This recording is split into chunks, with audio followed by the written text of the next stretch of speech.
आज हम कर्मयोग की बात करेंगे, जो सिखाता है आत्मा और परमात्मा क्या है। हमारी सोच किस पर निर्भर है, हमारे खुद से या किसी और से। चलिए हमारे साथ इस एपिसोड को सुनते हैं।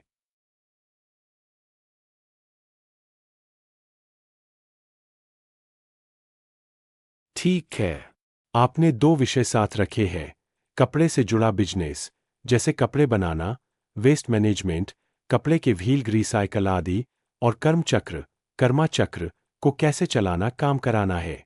मैं इन्हें एक गहरी स्टोरी के रूप में जोड़कर समझाता हूं। कहानी कपड़े का चक्र और कर्म का चक्र। एक छोटे से कस्बे में राजीव नाम का लड़का रहता था। उसके दादा पुराने जमाने में बुनकर वीवर थे। वे कहा करते, बेटा, धागा कभी व्यर्थ नहीं जाता। अगर धागा सही जगह काम आए तो कपड़ा बनता है, अगर बर्बाद हो तो कचरा बन जाता है। इंसान का कर्म भी ऐसा ही है। एक कपड़े का निर्माण, क्लॉथ मैन्युफैक्चरिंग। राजीव ने कपड़े का कारखाना शुरू किया। धागा लिया, मशीन चलाई और सुंदर कपड़े तैयार करने लगा। यहां निर्माण, क्रिएशन हो रहा था। कर्म चक्र में यह वैसा ही है, जैसे इंसान सकारात्मक काम करके अच्छे फल बुनता है। सीख, अच्छे कर्म अच्छे कपड़े। दो कपड़े का कचरा, वेस्ट मैनेजमेंट। धीरे धीरे फैक्ट्री से कपड़े के टुकड़े, रद्दी, वेस्ट निकलने लगा। शुरू में राजीव ने उन्हें फेंक दिया। नालियां जाम होने लगीं, लोग बुराई करने लगे। फिर उसे दादा की बात याद आई, धागा व्यर्थ मत जाने देना। उसने वेस्ट को इकट्ठा कर रिसाइकल शुरू किया। कोई टुकड़ा रगड़ कपड़े, डस्टर बना, कोई बैग में बदल गया। कर्म चक्र में यह वह अवस्था है जब इंसान अपने गलत कामों को सुधार लेता है। अगर वेस्ट को संभाला जाए तो वही संसाधन, रिसोर्स, बन जाता है। सीख, बुरे कर्म को सुधार कर अच्छे परिणाम निकाले जा सकते हैं। तीन कपड़े का पहिया, क्लॉथ व्हील मैनेजमेंट। राजीव ने कपड़े के वेस्ट से एक कपड़ा व्हील बनाया जिसमें हर पुराना कपड़ा, धागा और टुकड़ा घूम घूम कर नए उत्पाद में बदल जाता। इससे उसका बिजनेस टिकाऊ, सस्टेनेबल हो गया और समाज को भी फायदा हुआ। कर्म चक्र में यह पूर्ण संतुलन, बैलेंस है। जैसे कपड़े का व्हील घूमता है, वैसे ही कर्म का पहिया भी घूमता है। जो कर्म करते हैं वह लौटकर हमारे पास आता है। सीख, जब इंसान अपने जीवन का चक्र संतुलित कर लेता है, तभी उसका कर्म चक्र सहज और सकारात्मक रूप से काम करता है। गहरी विश्लेषण, डीप एनालिसिस। क्लॉथ मैन्युफैक्चरिंग कर्म की शुरुआत। कपड़े का निर्माण अच्छे विचार और कर्म की रचना। धागा विचार, मशीन कार्य, कपड़ा परिणाम। वेस्ट मैनेजमेंट कर्म की शुद्धि। हर इंसान गलती करता है। जैसे वेस्ट मैनेजमेंट कपड़े के टुकड़े को उपयोगी बनाता है, वैसे ही इंसान अपने पाप गलतियों को सुधार कर पुण्य में बदल सकता है। क्लॉथ व्हील, साइकिल, कर्म का चक्र। यह सिखाता है कि हर काम का परिणाम लौटकर हमारे पास आता है। अगर अच्छे कर्म किए तो फल मीठा मिलेगा, अगर बुरे कर्म किए तो कड़वा चक्र हमें ही भुगतना होगा। अंतिम शिक्षा, कर्म चक्र चलाने का तरीका कपड़े की इस कहानी जैसा है। सकारात्मक कर्म बुनो, जैसे कपड़ा बनता है। गलतियों को सुधारो और रिसाइकल करो, जैसे वेस्ट से नए उत्पाद बनते हैं। अपने जीवन का संतुलन बनाए रखो, जैसे कपड़े का पहिया चलता है। तभी कर्म चक्र आपके पक्ष में घूमेगा। आगे के अध्याय को सुनने के लिए सब्सक्राइब और कमेंट करें। ठीक है, मैं आपको एक स्टोरी बेस्ड गहरी व्याख्या दूंगा जिसमें डॉक्टर, स्टूडेंट, पेशेंट और कर्मचक्र, कर्मा चक्र का संबंध समझाया जाएगा। कहानी, डॉक्टर, स्टूडेंट और कर्मचक्र। एक बड़े शहर के मशहूर सर्जन डॉक्टर अजय थे। उनके पास हर दिन अलग अलग मरीज आते।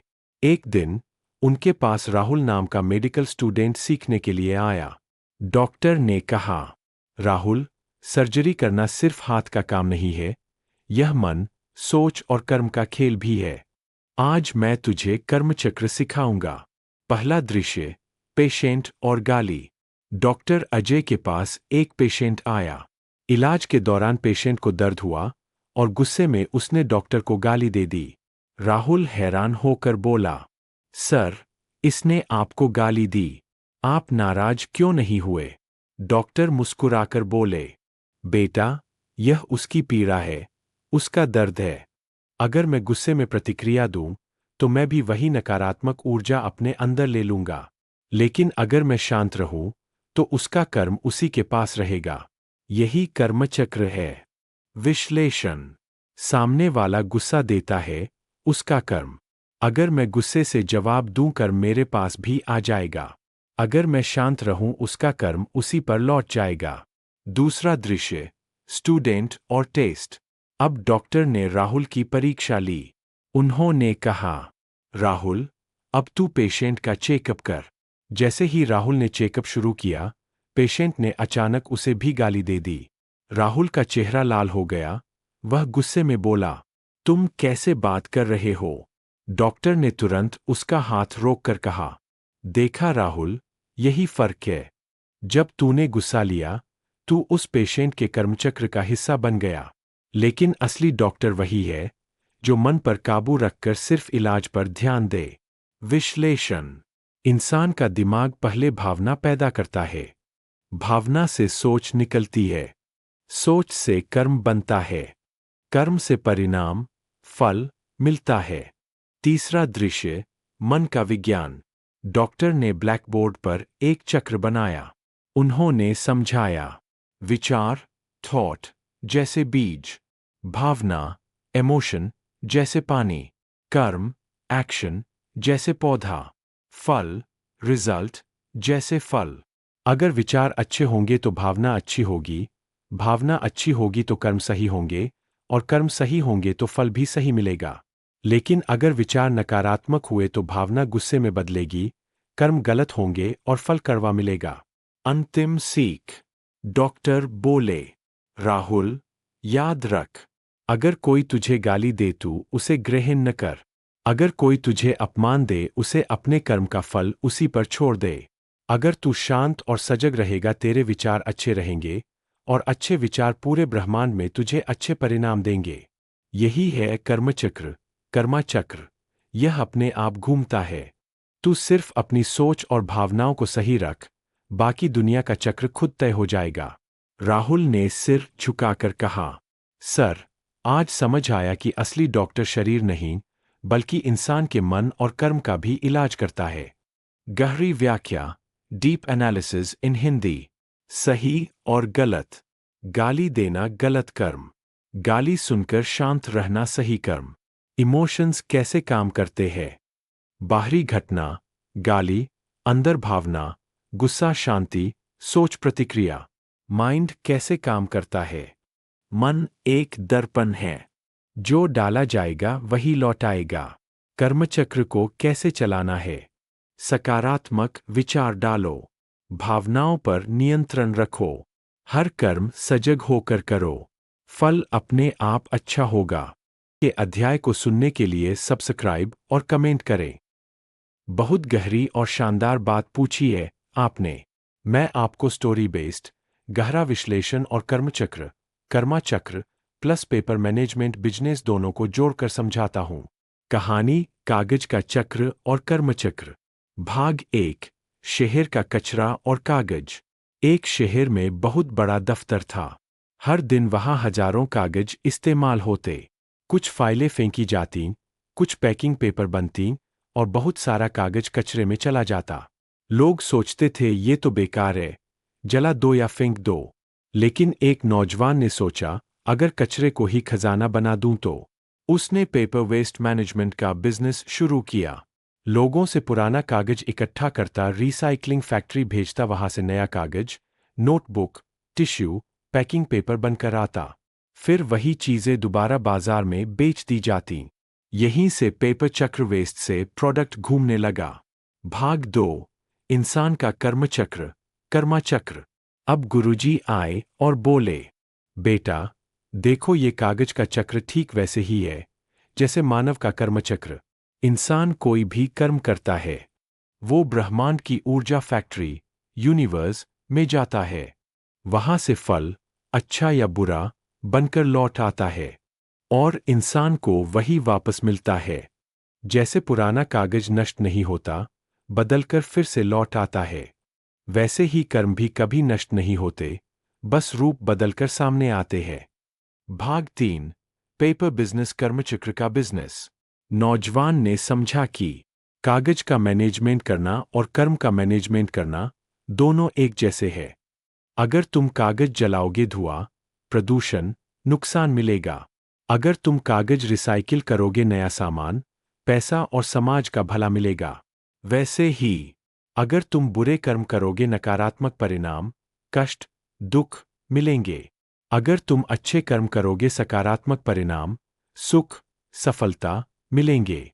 बिजनेस की गहरी समझ। पेपर मैनेजमेंट बिजनेस कैसे चलता है?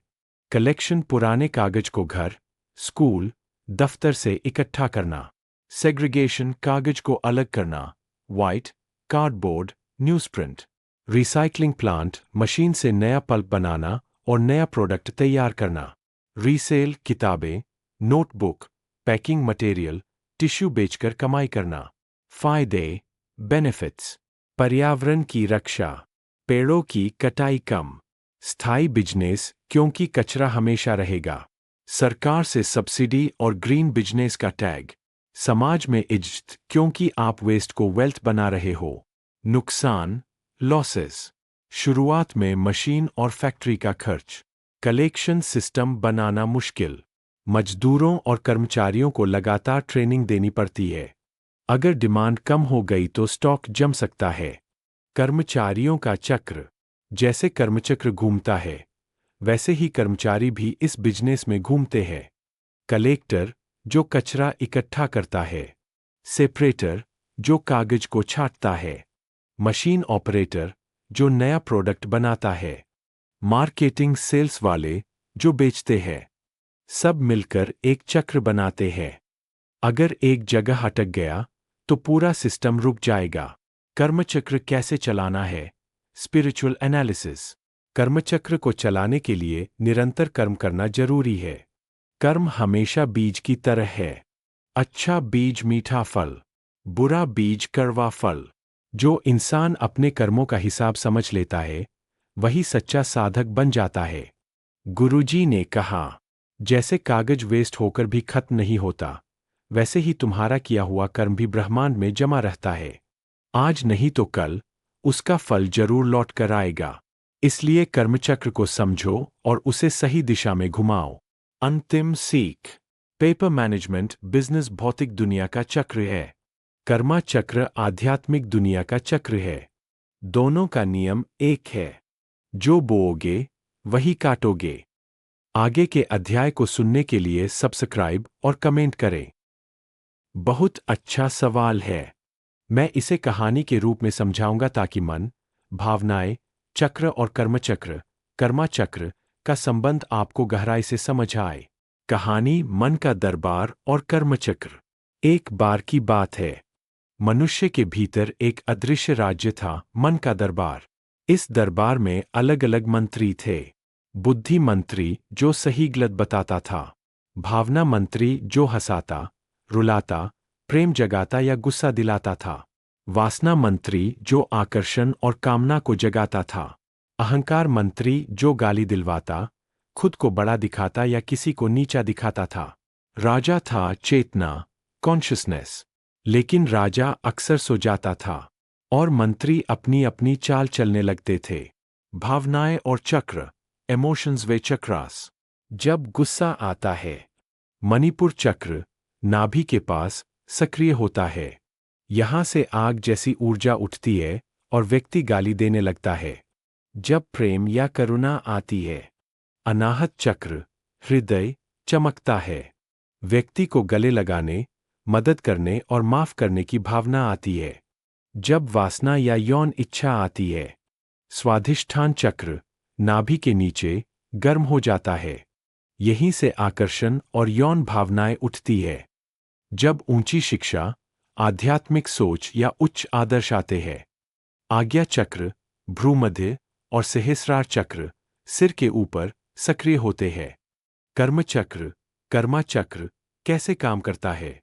कर्मचक्र बीज फल बीज, यानी हर विचार, शब्द और कर्म एक बीज है।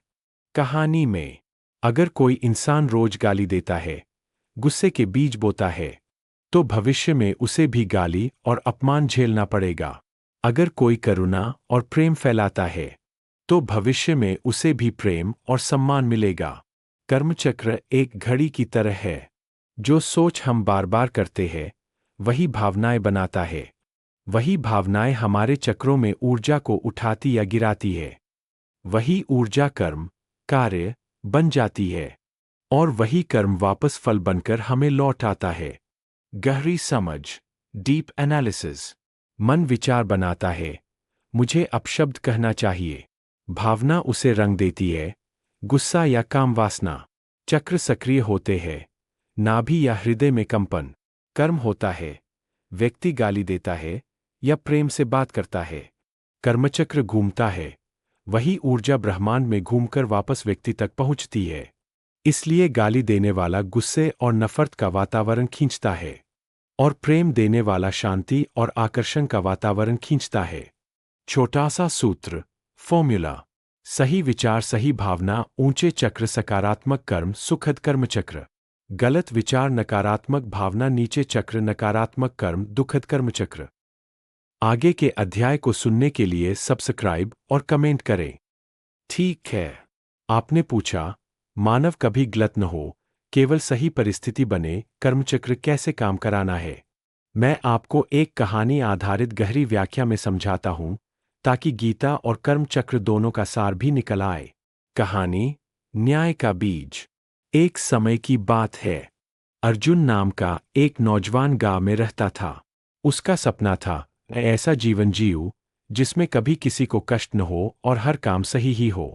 पर जीवन में एक समस्या थी। अगर वह गरीब की मदद करता तो अमीर लोग उससे नाराज हो जाते। अगर वह नियम का पालन करता तो दोस्त उसे कठोर समझते। अगर वह रिश्तेदारी निभाता तो समाज कहता, ये पक्षपाती है। अर्जुन परेशान था। वह सोचता, क्यों हर काम में कुछ लोग खुश होते हैं और कुछ दुखी। क्या ऐसा हो सकता है कि मेरा हर कर्म केवल सही ही सही हो। गांव के साधु का उत्तर। गांव में एक ज्ञानी साधु रहते थे। अर्जुन उनके पास गया और बोला, गुरुजी, मैं केवल सही ही करना चाहता हूं, पर हर बार कोई न कोई दुखी हो जाता है। कर्म का चक्र कैसे चलाओ कि परिणाम शुद्ध हों। साधु मुस्कुराए और बोले, कर्म कभी अकेला नहीं होता, वह 3 हिस्सों से बना होता है। सोच, संकल्प, मन की भावना कैसी है। बोल, वाणी, शब्द कैसे निकले। कर्म, कार्य, हाथ पैर से क्या किया। अगर तीनों शुद्ध हों, तो परिणाम समय के साथ सही ही होगा। कर्मचक्र का रहस्य, डीप एनालिसिस। साधु ने अर्जुन को एक बीज दिया और कहा, इसे खेत में बो। अर्जुन ने बीज बो दिया। कुछ दिन में बारिश आई, मिट्टी ने पोषण दिया और बीज अंकुर बनकर निकला। साधु ने कहा, देखो अर्जुन, कर्म भी ऐसे ही है। बीज तुम्हारा संकल्प, मिट्टी परिस्थिति, बारिश समय। जब ये 3 मिलते हैं, तभी फल मिलता है। मतलब, यदि बीज, संकल्प अच्छा है, लेकिन मिट्टी, परिस्थिति खराब है, तो फल देर से मिलेगा। यदि बीज अच्छा है और मिट्टी भी अच्छी है, लेकिन बारिश, समय नहीं आया, तो परिणाम अधूरा होगा। जब तीनों एक साथ सही होते हैं, तभी पूर्ण फल मिलता है। अर्जुन की सीख। साधु बोले, बेटा, इंसान का काम केवल सही बीज, सही संकल्प बोना है। परिस्थितियां और समय तो भगवान प्रकृति के हाथ में है। यदि बीज शुद्ध है, तो देर सवेर फल सही ही मिलेगा। इसीलिए गीता कहती है, कर्म कर, फल की चिंता मत कर। अर्जुन ने समझ लिया कि हर परिस्थिति में मन शुद्ध रखो, बिना पक्षपात सही संकल्प से काम करो। फल पर नियंत्रण मत रखो, केवल कर्म पर ध्यान दो। धीरे धीरे उसका जीवन बदल गया। लोग कहते, अर्जुन का हर काम समय के साथ सही ही साबित होता है। और यही था कर्मचक्र का रहस्य। सारांश, की टेकअवे। गलत या सही कर्म का मूल संकल्प, इंटेंशन। कर्मचक्र काम कराना है तो शुद्ध सोच रखो, सही वाणी बोलो, निस्वार्थ कर्म करो, समय और परिस्थिति बाद में अपने आप जुड़कर परिणाम देंगे। इस तरह मानव का हर कर्म सही परिस्थिति बनाए, यही कर्मचक्र का विज्ञान है। हमारे एपिसोड सुनने के लिए धन्यवाद। सब्सक्राइब करें और आगे के एपिसोड सुनते रहिए और समझ यह स्टोरी के जरिए हम जीवन कैसे जीना चाहिए।